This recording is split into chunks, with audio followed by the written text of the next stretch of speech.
కేంద్ర ఎన్నికల బృందం ఆంధ్రప్రదేశ్ పర్యటనకు వచ్చింది. కేంద్ర ఎన్నికల సంఘం తరపున సిఈసి రాజీవ్ కుమార్, చంద్రపాండే, అరుణ్ గోయల్ రాష్ట్రానికి వచ్చారు. సిఈసి బృందం 2 రోజుల పాటు విజయవాడలో ఉండనుంది. రాజకీయ పార్టీలు, జిల్లా కలెక్టర్లు, ఎస్పీలతో సిఈసి బృందం ఇవాళ సమావేశం కానుంది. సీఎస్, డీజీపీ సహా వివిధ శాఖల అధికారులతో సిఈసి బృందం రేపు భేటీ అవుతుంది.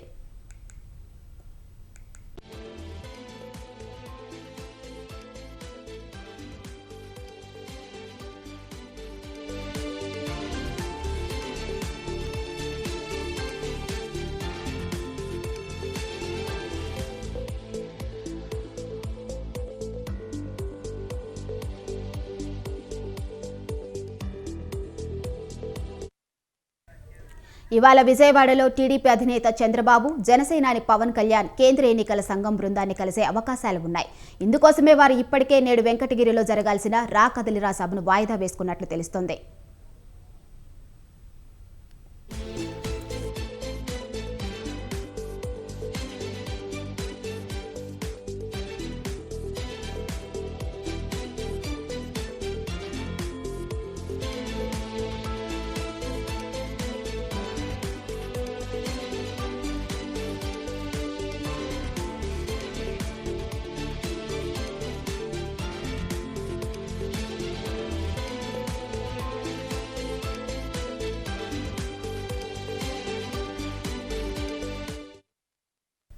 కేంద్ర ఎన్నికల బృందం ఆంధ్రప్రదేశ్ పర్యటనకు వచ్చింది. కేంద్ర ఎన్నికల సంఘం తరపున సిఈసి రాజీవ్ కుమార్, చంద్రపాండే, అరుణ్ గోయల్ రాష్ట్రానికి వచ్చారు. సిఈసి బృందం 2 రోజుల పాటు విజయవాడలో ఉండనుంది. రాజకీయ పార్టీలు, జిల్లా కలెక్టర్లు, ఎస్పీలతో సిఈసి బృందం ఇవాళ సమావేశం కానుంది. సీఎస్, డీజీపీ సహా వివిధ శాఖల అధికారులతో సిఈసి బృందం రేపు భేటీ అవుతుంది.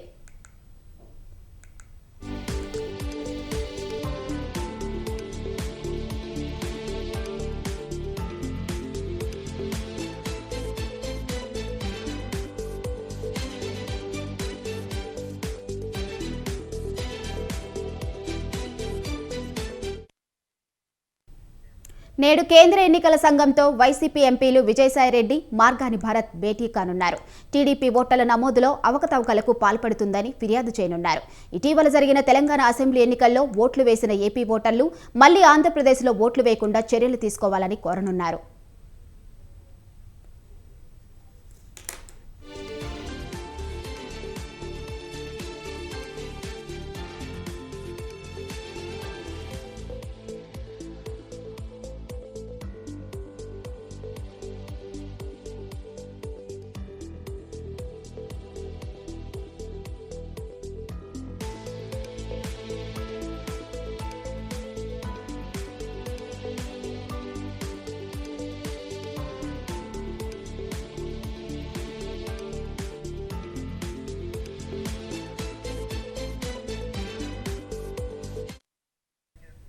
నేడు కేంద్ర ఎన్నికల సంఘంతో వైసీపీ ఎంపీలు విజయసాయిరెడ్డి, మార్గాని భరత్ భేటీ కానున్నారు. టీడీపీ ఓటర్ల నమోదులో అవకతవకలకు పాల్పడుతుందని ఫిర్యాదు చేయనున్నారు. ఇటీవల జరిగిన తెలంగాణ అసెంబ్లీ ఎన్నికల్లో ఓట్లు వేసిన ఏపీ ఓటర్లు మళ్లీ ఆంధ్రప్రదేశ్లో ఓట్లు వేయకుండా చర్యలు తీసుకోవాలని కోరనున్నారు.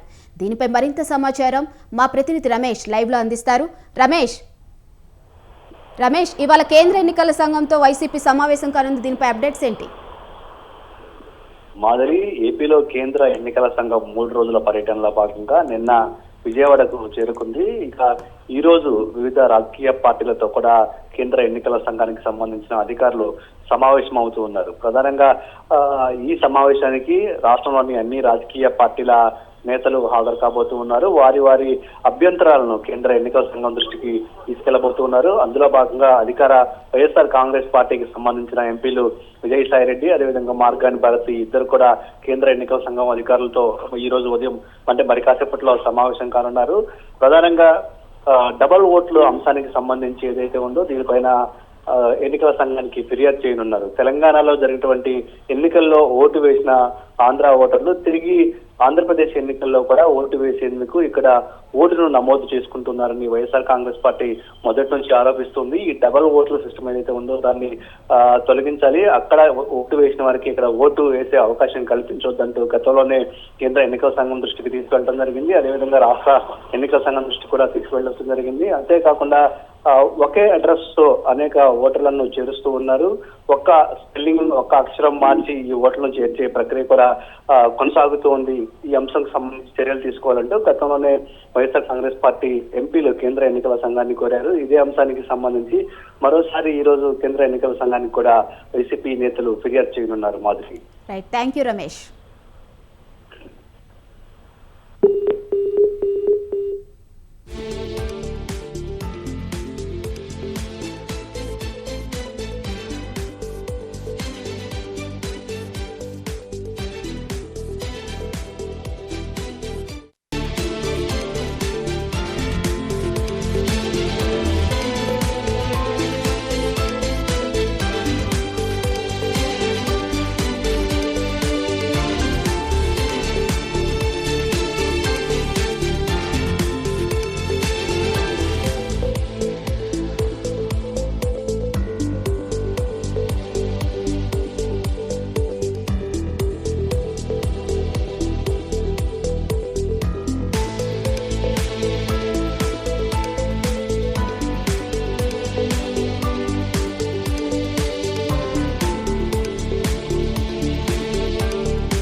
లోక్సభ ఎన్నికల్లో రెట్టింపు ఉత్సాహంతో పనిచేయాలని PCC chief CM Revanth Reddy party ఎమ్మెల్యేలకు సూచించారు.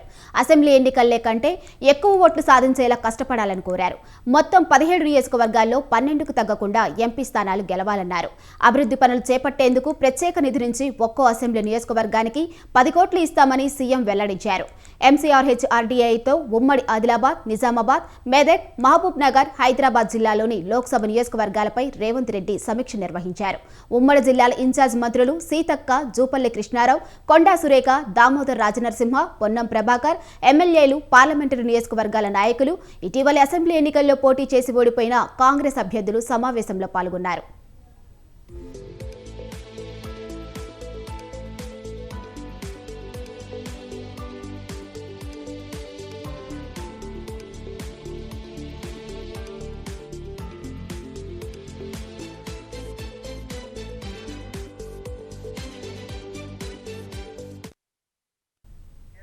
ఉమ్మడి జిల్లాల వారీగా వేరువేరుగా సమావేశాలు నిర్వహించి వాటి పరిధిలోని లోక్సభ నియోజకవర్గాల్లో తాజా రాజకీయ పరిస్థితులపై ఆరా తీశారు. క్షేత్రస్థాయిలో బీఆర్ఎస్, బీజేపీ, కాంగ్రెస్ పార్టీల బలబలాల గురించి నాయకులను అడిగి తెలుసుకున్నారు. వచ్చే ఎన్నికల్లో పార్టీ అనుసరించవలసిన వ్యూహాలపై చర్చించారు. ప్రతి నియోజకవర్గంలో పోలీసు, రెవెన్యూ వ్యవస్థలతో నిక్కచ్చిగా ప్రజలకు ఉపయోగపడేలా పనిచేయించుకోవాలని సీఎం రేవంత్ రెడ్డి సూచించారు. జనవరి 25 తర్వాత వారానికి 3 రోజులు సాయంత్రం 4 నుంచి 6 గంటల వరకు సచివాలయంలో ఎమ్మెల్యేలకు అందుబాటులో ఉంటానని సీఎం తెలిపారు.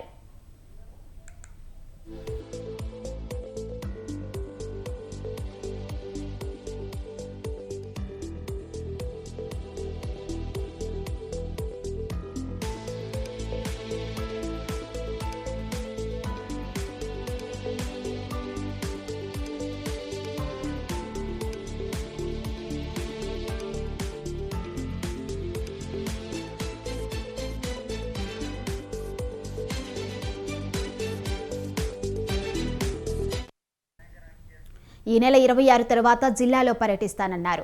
ఆదిలాబాద్ జిల్లా ఇంద్రవెల్లిలో తొలి బహిరంగ సభ ఏర్పాటు చేయనున్నట్లు తెలిపారు. గతంలో రేవంత్ రెడ్డి పీసీసీ అధ్యక్షుడిగా బాధ్యతలు చేపట్టిన అనంతరం ఇంద్రవెల్లిలోనే భారీ సభ నిర్వహించారు. ముఖ్యమంత్రిగా బాధ్యతలు చేపట్టాక కూడా తొలి బహిరంగ సభ అక్కడే నిర్వహించాలని నిర్ణయించారు. ఇంద్రవెల్లి అమరుల స్మారక స్మృతి వనం శంకుస్థాపనకు ఏర్పాట్లు చేయాలని ఆదిలాబాద్ నేతలకు ఆయన సూచించారు. ఇంద్రవెల్లి అమరుల కుటుంబాలను గుర్తించి ఆదుకుంటామన్నారు. అన్ని నియోజకవర్గాల అభివృద్ధిపై పర్యవేక్షణ బాధ్యతలను ఉమ్మడి జిల్లాల ఇన్ఛార్జ్ మంత్రులకు అప్పగించారు. సంక్షేమం, అభివృద్ధిలో అందరూ భాగస్వాములేనని స్పష్టం చేశారు.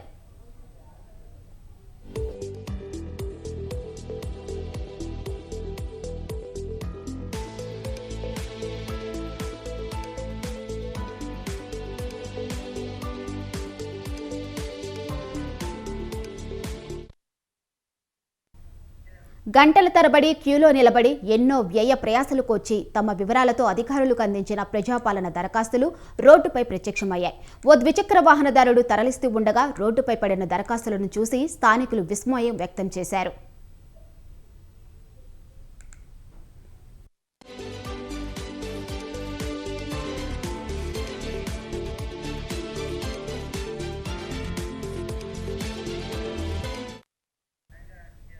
హైదరాబాద్ కూకట్పల్లి వై జంక్షన్ వైపు నుంచి వస్తున్న ఓ బైక్పై నుంచి ప్రజాపాలన దరఖాస్తులు ఎగిరి బాలానగర్ వంతెనపై చిందరవందరగా పడ్డాయి.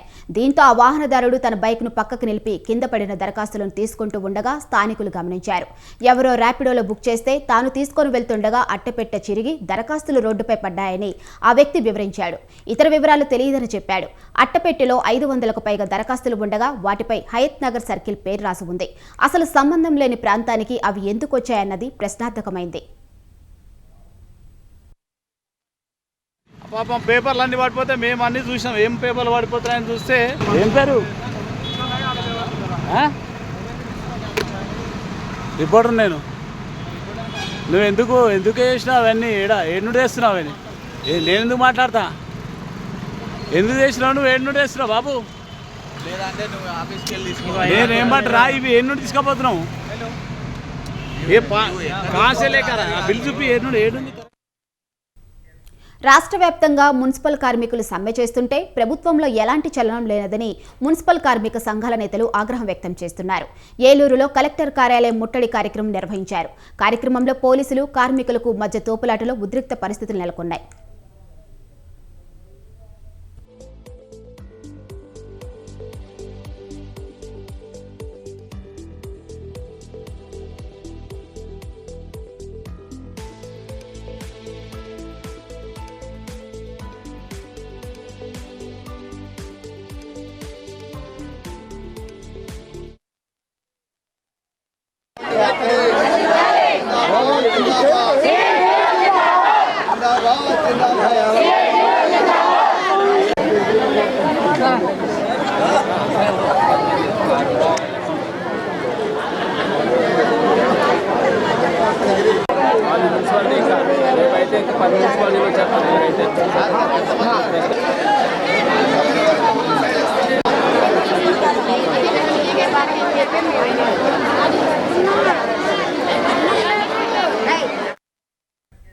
కాంట్రాక్ట్ కార్మికులను రెగ్యులర్ చేస్తానని, సమాన పనికి సమాన వేతనం కల్పిస్తామని హామీ ఇచ్చి సీఎం మాట తప్పారని AP municipal workers and employees association నాయకులు సోమయ్య అన్నారు.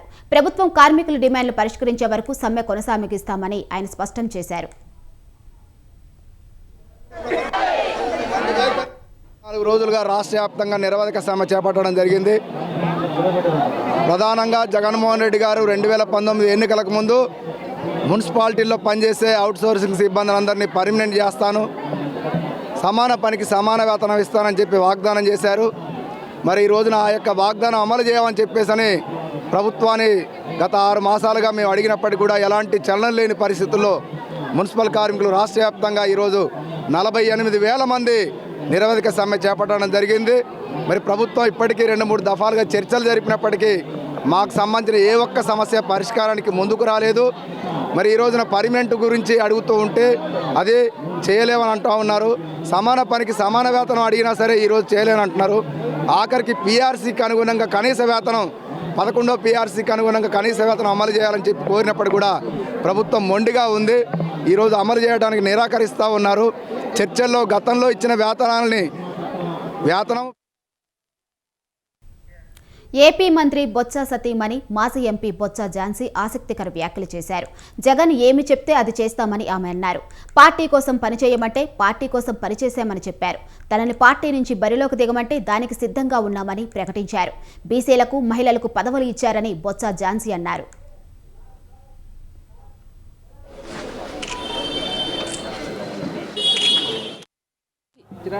జగన్మోహన్ రెడ్డి గారు వారు ఏది చెప్పినా తూచా తప్పకుండా పార్టీ కోసం పనిచేయమన్నప్పుడు పార్టీ కోసం పనిచేసాము.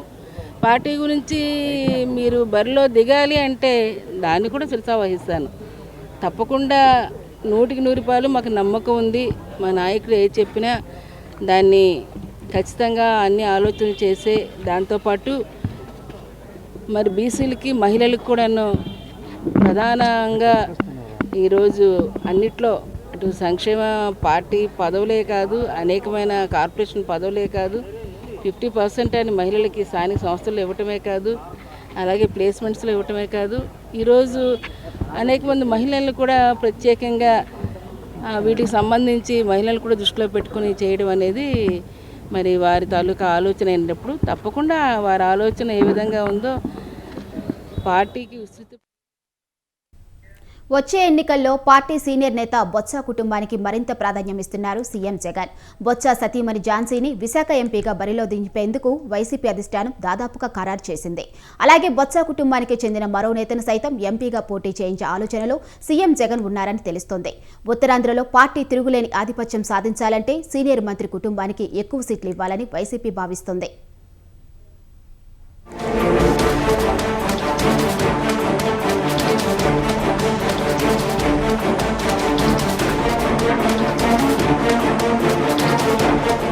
వైఎస్ఆర్ కాంగ్రెస్ పార్టీలో సీనియర్ నేతగా కీలక మంత్రిగా ఉన్నారు బొత్స సత్యనారాయణ. జగన్ మొదటి విడత రెండో విడత కేబినెట్లో కూడా బొత్స బాధ్యతలు నిర్వహిస్తున్నారు. రాజకీయాల్లో సీనియర్ నేతగా ఉమ్మడి ఆంధ్రప్రదేశ్లో పీసీసీ అధ్యక్షుడిగా మంత్రిగా కూడా పనిచేశారు బొత్స. రాష్ట్ర విభజన తర్వాత వైఎస్ఆర్ కాంగ్రెస్ పార్టీలో చేరారు. వైసీపీ తీర్థం తీసుకున్న తర్వాత పార్టీని బలోపేతం చేయడంతో పాటు వైసీపీ అధికారంలోకి రావడానికి తన వంతు కృషి చేశారు. దీంతో జగన్ ఆయనకు మంత్రి పదవి బాధ్యతలు కట్టబెట్టడంతో పాటు ఉత్తరాంధ్రలో పార్వతీపురం, విజయనగరం జిల్లాల పార్టీ రీజనల్ కోఆర్డినేటర్గా కూడా బాధ్యతలు అప్పజెప్పారు. 2019 ఎన్నికల్లో బొత్స కుటుంబానికి 3 ఎమ్మెల్యే స్థానాలిచ్చారు జగన్. చీపురుపల్లి నుంచి బొత్స, గజపతి నగరం నుంచి బొత్స సోదరుడు అప్పల నర్సయ్య, నెల్లిమర్ల నుంచి బొత్స బంధువు అప్పలనాయుడు ఎమ్మెల్యేలుగా విజయం సాధించారు. అలాగే బొత్స మేనల్లుడు చిన్న శ్రీను ప్రస్తుతం విజయనగరం జిల్లా పరిషత్ చైర్మన్గా పనిచేస్తున్నారు.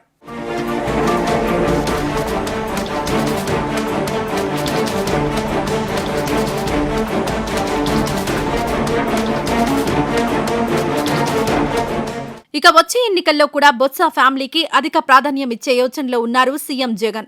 సిట్టింగ్ ఎమ్మెల్యే స్థానాలతో పాటు ఎంపీ స్థానాలు ఇవ్వాలని భావిస్తున్నారు.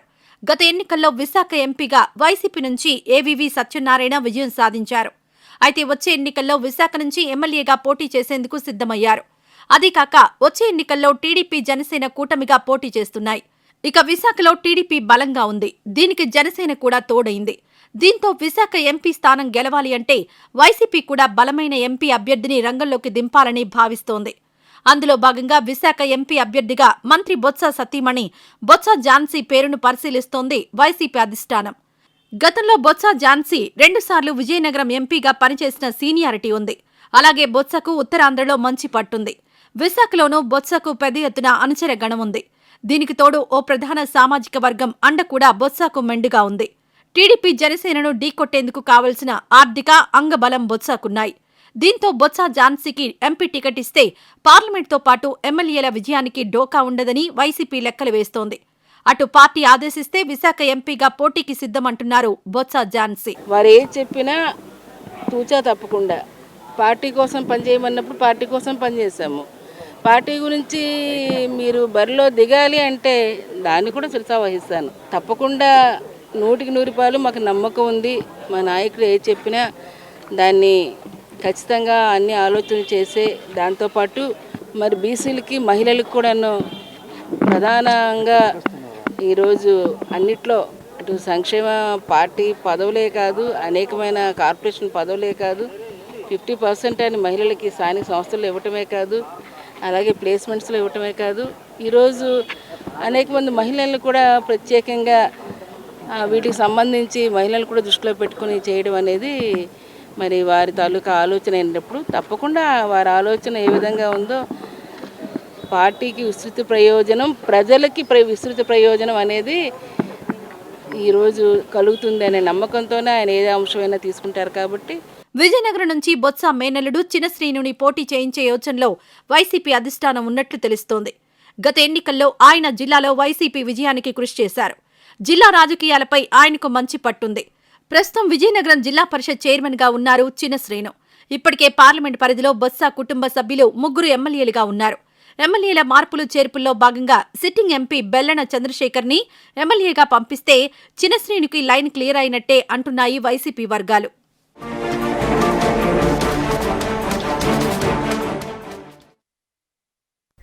కాంగ్రెస్ పార్టీ ఎన్నికల్లో ఇచ్చిన హామీలను నెరవేర్చి ప్రజల్లో వెలుగులు నింపుతామని మునుగోడు ఎమ్మెల్యే కోమిటిరెడ్డి రాజగోపాల్ అన్నారు. బడుగు బలహీన వర్గాల ప్రజలకు సామాజిక న్యాయం అందేలా పాలన కొనసాగిస్తామన్నారు. యాదాద్రి శ్రీ లక్ష్మీ నరసింహస్వామిని రాజగోపాల్ రెడ్డి దర్శించుకున్నారు.